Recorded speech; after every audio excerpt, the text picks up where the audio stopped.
Hola amigos, ¿qué tal? ¿Cómo están? Muy bienvenidos a este nuevo episodio de Palabra de Doctor. En el día de hoy contamos con un gran amigo, él es un tremendo profesional, un gran anestesiólogo que nos acompaña en la mayoría de nuestros trabajos, así que démosle un fuerte aplauso al gran doctor Hugo Salinas. Bienvenido, Hugo. Muchas gracias por la invitación y por compartir, digamos, este espacio. Ojalá que nos sirva de ayuda. Nos va a servir muchísimo. Primero, contémosle un poco a los amigos qué significa ser anestesiólogo. Muchas veces la gente no entiende mucho qué es lo que ocurre, ese personaje que está en el pabellón detrás, preocupado de las máquinas, preocupado de las drogas, los medicamentos. ¿Qué es un anestesiólogo? ¿Cómo se forma un anestesiólogo? Médico anestesiólogo tiene el título médico cirujano. Después de obtener el título se hace una especialidad, como todas las especialidades, 2 o 3 años. Antiguamente era 2 años, ahora son muchos más, son más, 3 o 4. Y está encargado de la vigilancia, está encargado del cuidado, de disminuir la ansiedad y ver que todos sus exámenes y su estado clínico sea compatible con la cirugía que se va a realizar. O sea, es el mejor amigo del paciente. Es el mejor amigo del paciente y yo siempre les digo, yo lo voy a cuidar a usted y también lo voy a cuidar de los cirujanos. Porque amigos, cuando uno se va a operar, ¿quién está preocupado? Primero, en la visita preanestésica, que vamos a preguntarle al tiro a Hugo qué significa eso. Que esté todo ok, que sea seguro poder operarte, que te da esta sensación de tranquilidad, que además te mantiene dormido sin dolor durante toda la cirugía, que te cuida y que después te despierta, es nuestro amigo el anestesiólogo. ¿Por qué es tan importante la visita preanestésica? Muchas veces los pacientes nos dicen, ¿por qué tengo que hablar con mi anestesista antes? ¿Por qué es importante eso? Bueno, tiene varios aspectos. Uno de los aspectos es conocer el estado clínico del paciente, ¿cierto? Si tiene alguna enfermedad y si esa enfermedad está adecuadamente tratada. Por ejemplo, si el paciente está enfermo de la presión, considerar que esté con tratamiento y esté bien llevado, porque pueden suceder cosas, digamos, durante la cirugía que alteren, digamos, la presión si es que no está bien tratado. Eso por un lado. Segundo, la revisión de los exámenes de laboratorio, el electrocardiograma, exámenes de sangre, ¿cierto? Tiene la posibilidad, el anestesiólogo, de ir afinando. Claro, porque tú ves un electrocardiograma, así dice normal, qué sé yo, pero tú tienes que afinar el diagnóstico, digamos, de lo que estás viendo. O sea, comparas tu opinión con la del cardiólogo, si está. No sé si y ver se también, explica. y ver por supuesto que el paciente esté en su mejor momento, porque cuando ustedes se van a operar, la mayoría de las cirugías que hoy día la gente se hace son cirugías selectivas, es decir, que puedes hacerla hoy día, mañana o pasado. Por lo tanto, es fundamental que estés en tu mejor momento para poder hacerte la cirugía. Distinto es cuando es una cirugía de urgencia. Pero otro tema que es fundamental es que todos nuestros amigos anestesiólogos también, la mayoría tienen subespecialidad. Es decir, dentro de la gran gama de lo que es la anestesiología, existen distintas aristas, como por ejemplo la anestesia del dolor, pediátrica, cardiovascular. Y Hugo es además especialista en dolor. ¿Qué significa la especialidad del dolor? Que es una especialidad muy poco conocida. Bueno, efectivamente, la especialidad de anestesiología es bastante nueva, porque yo me acuerdo que hasta los años 90 tú dabas exámenes libres de anestesiología para ser un especialista, pero después de los 90 a todos se le exigía su carrera universitaria, porque había escasez de anestesiólogos, porque en esos tiempos se daba de 2, 3 pabellones simultáneos, cosa que ahora no se puede. O sea, hay una evolución científica y una evolución ética respecto a la anestesiología. Bueno, y eso es así. Además, la anestesiología ha ido aumentando su campo de acción. Entonces nos encontramos con que anestesiólogos son anestesiólogos intensivistas, que están a cargo de unidades intensivos. anestesiólogo pediátrico dedicado exclusivamente a los niños, anestesiólogo cardiovascular dedicado exclusivamente a cirugía cardiovascular, o bueno, anestesiólogo de tórax también últimamente, y se ha ido desarrollando con el tiempo aquí en Chile la subespecialidad, que aún no es reconocida, pero que hay un gran número de colegas que hacen dolor, son anestesiólogos y hacen clínicas de dolor. ¿Qué significa esto? Significa que cuando hablamos de dolor podemos hablar si es un dolor agudo o es un dolor crónico. Y cuando se cumple cierto tiempo de un dolor, por ejemplo, un lumbago, tú tienes un lumbago que te dura más de 3 meses, ya pasa a ser un dolor crónico. Y en ese contexto es que el anestesiólogo se ha ido especializando en el dolor crónico. Y hay otro detalle que es fundamental, sobre todo cuando hablamos de dolor. Y yo sé que todos ustedes conocen, y espero que no estén viviendo, la situación de cuando tenemos algún familiar, conocido o amigo que esté sufriendo alguna enfermedad que lamentablemente sea terminal. En esas condiciones, también la especialidad de anestesia del dolor es uno de nuestros mejores amigos, sobre todo cuando estamos en esa etapa que se llama paliativa, es decir, cuando estamos acompañando a nuestro familiar, amigo, conocido, para que no sufra. Bueno, efectivamente, en ese contexto yo te podría comentar una historia bastante personal. Mi madre, digamos, que tuvo un cáncer, digamos, en su última etapa, digamos, ella tenía mucho dolor, qué sé yo, entonces yo como anestesiólogo, bueno, estaba ahí al lado de ella, le llevaba los medicamentos, las drogas, y en un momento dije, mira, prefiero que no sufras y vamos a aumentar esta dosis. Y con el dolor de mi alma, te fijas, ella falleció sin dolor. Pero es que eso es lo importantísimo, que muchas veces uno siente que está solo, uno no sabe a qué especialidad recurrir, no sabe a dónde ir cuando está en esa situación completamente desvalido. Y amigos, por favor, sepan que existe una especialidad dentro de cuidados paliativos, que son los anestesiólogos expertos en dolor, que los van a estar acompañando, porque lo importante es no sufrir, que es clave. Perfecto. Hay una ley respecto a cuidados paliativos en estos momentos. Muchos hospitales tienen que hacerse cargo de los pacientes con cáncer para ver el dolor por cáncer, digamos, que una ramita. Y es por ley, digamos, que tienen que, pero no así el dolor que no es por cáncer. El dolor que no es por cáncer crónico abarca el 32% de la población. Muchísimo.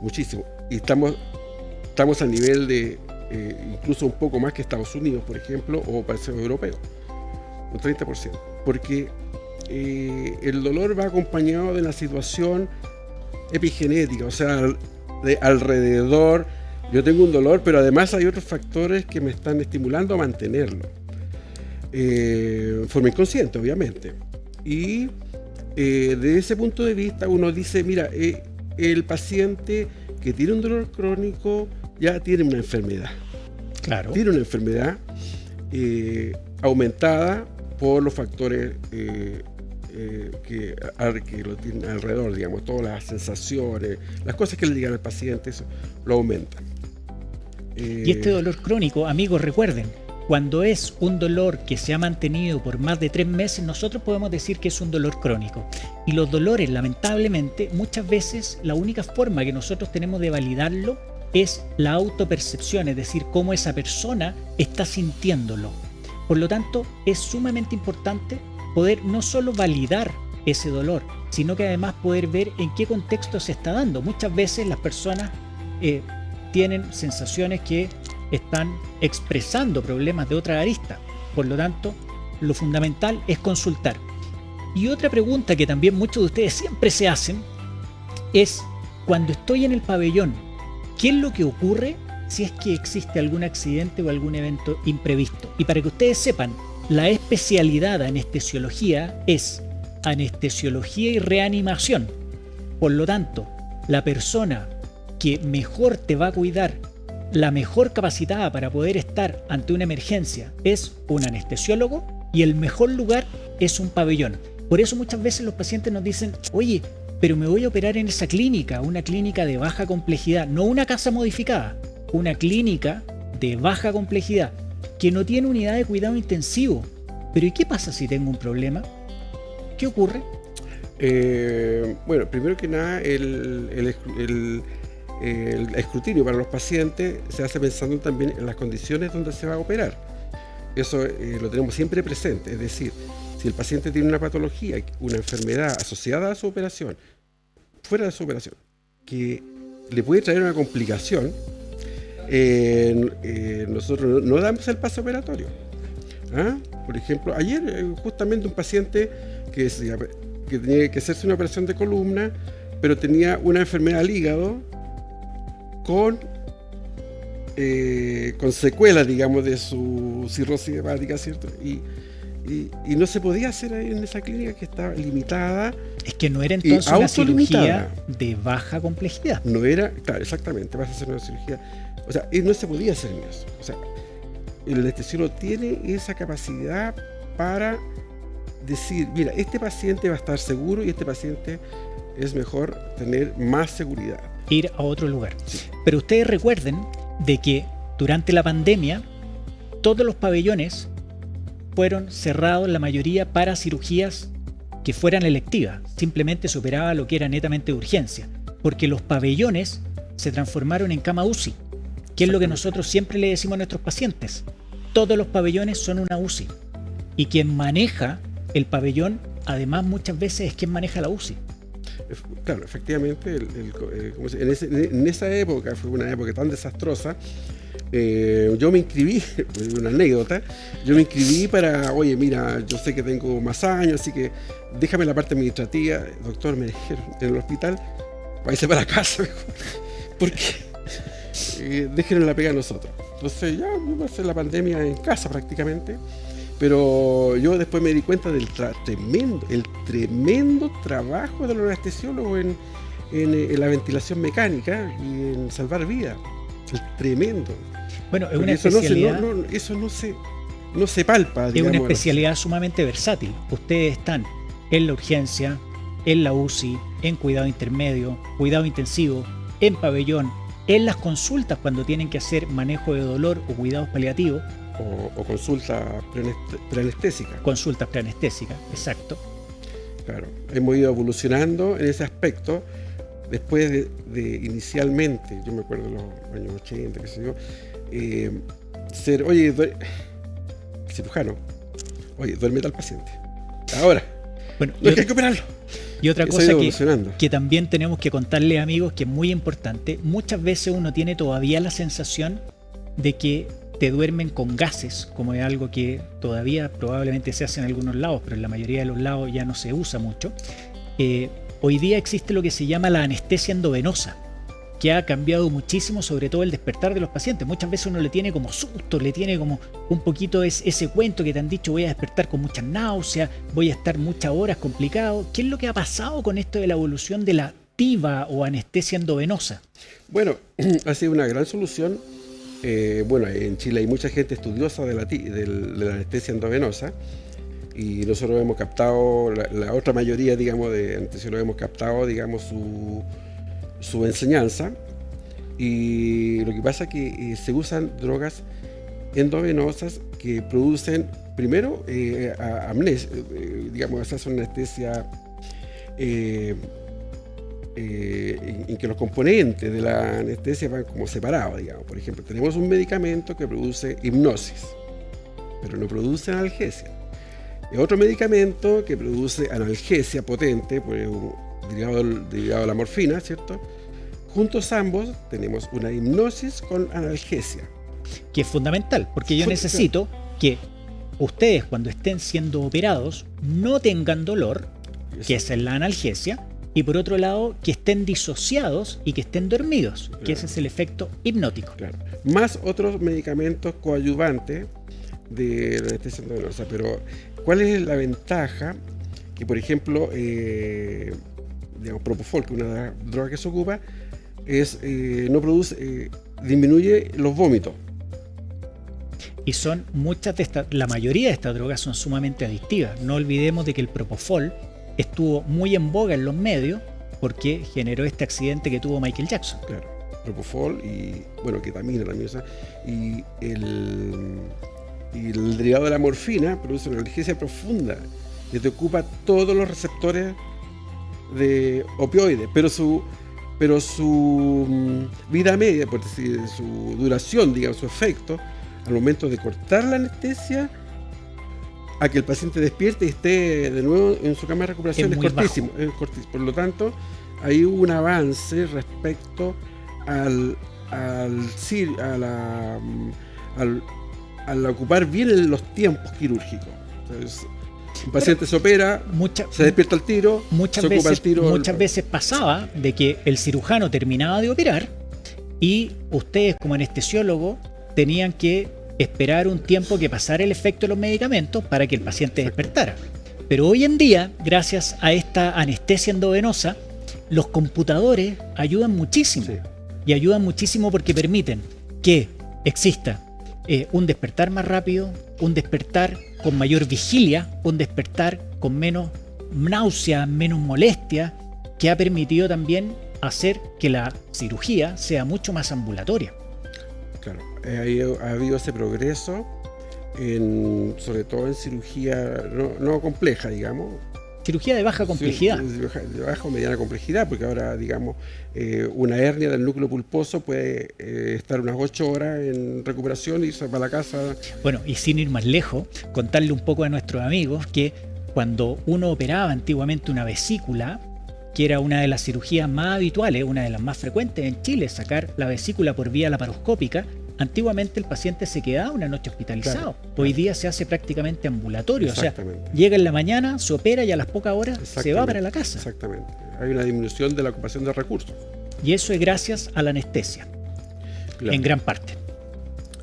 Claro, es el aspecto clínico de cuidado de los pacientes, de ver sus exámenes, de disminuir la ansiedad, porque uno los llama por teléfono y dice, oye, no te preocupes, te vamos a dar este medicamento para disminuir la ansiedad, tus exámenes están bien, o sea, le da una especie de confianza en el equipo quirúrgico.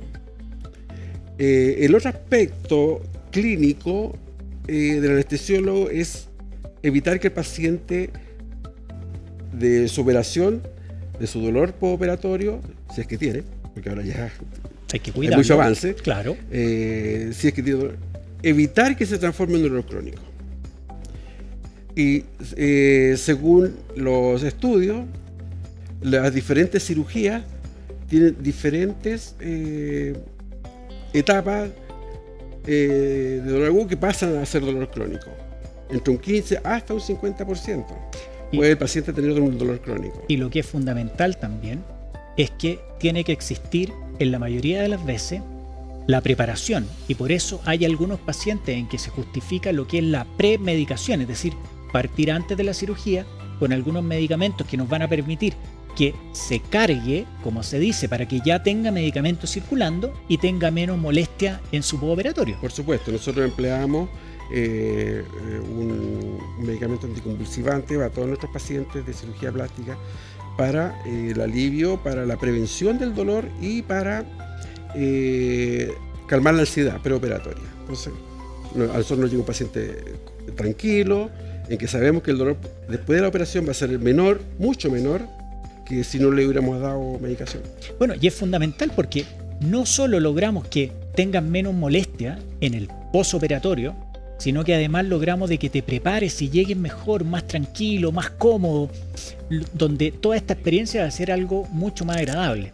Pero otro detalle también que es fundamental cuando uno le dice al paciente que va a estar dormido es ¿cómo tengo yo la tranquilidad que efectivamente voy a estar dormido? Porque un susto que muchas veces los pacientes nos dicen y que yo sé que ustedes ahí en la casa se lo están pasando en la cabeza e incluso hay películas al respecto de que yo puedo estar sin moverme porque puedo estar paralizado, pero puedo estar despierto. Ha pasado, sí, claro. Pero como hoy día, porque eso ha pasado, obviamente, pero como hoy día uno tiene la tranquilidad que eso, aunque todo puede ser, pero es muy poco probable que ocurra.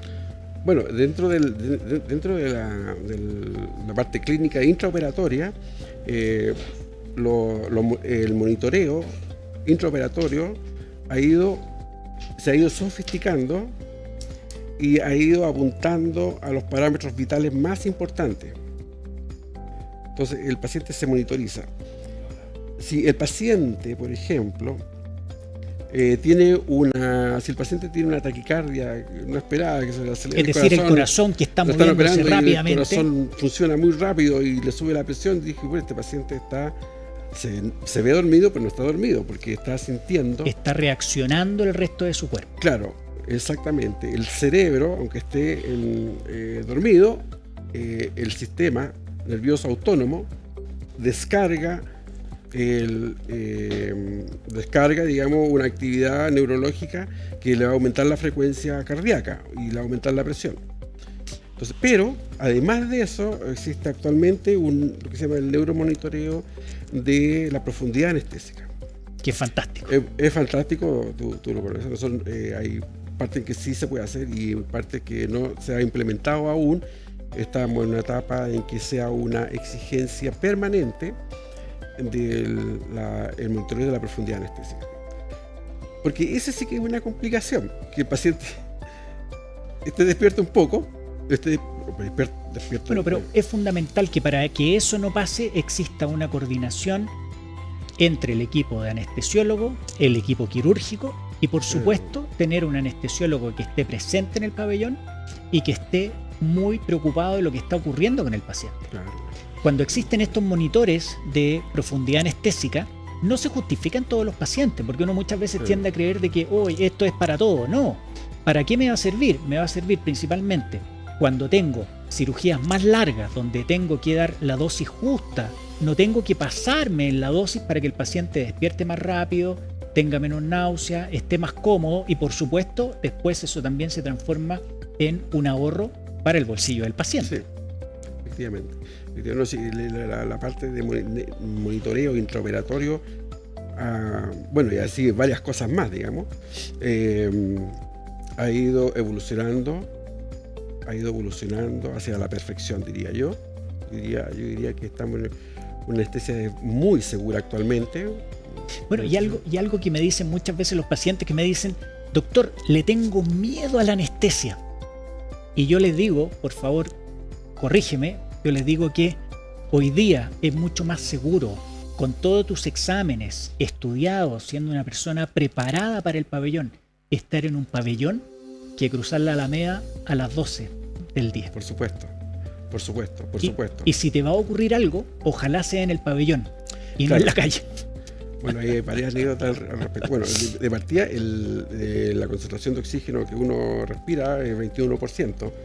Y si estás a las 2 de la tarde, a las 12 del día en la Alameda, no vas a tener 21, porque la contaminación va a tener mucho menos. En cambio, en pabellón, tú puedes dar concentraciones de 60% de oxígeno, o sea...